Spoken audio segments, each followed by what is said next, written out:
A 1992 party at Mar-a-Lago. Donald Trump and Jeffrey Epstein shared a joke and a laugh. NFL cheerleaders danced among the crowd.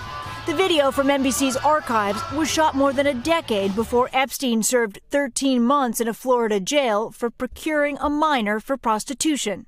Last week, after Epstein pleaded not guilty to new federal sex trafficking charges, the president characterized their relationship. People in Palm Beach knew him. He was a fixture in Palm Beach.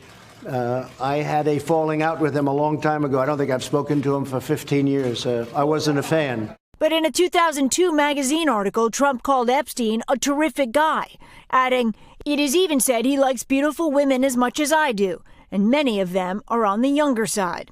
On Thursday, a federal judge will decide if Epstein gets out on bail.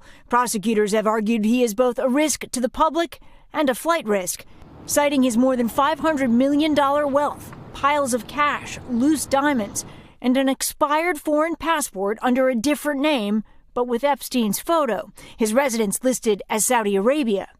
The defense team said the passport was acquired from Austria in the 80s for personal protection when Epstein traveled in the Middle East, stating their client was concerned about kidnappers, hijackers, or terrorists. Tonight, decades later, Epstein's fate is in the hands of a federal judge. Stephanie Gosk, NBC News, New York. Hey, NBC News fans, thanks for checking out our YouTube channel. Subscribe by clicking on that button down here and click on any of the videos over here to watch the latest interviews, show highlights, and digital exclusives. Thanks for watching.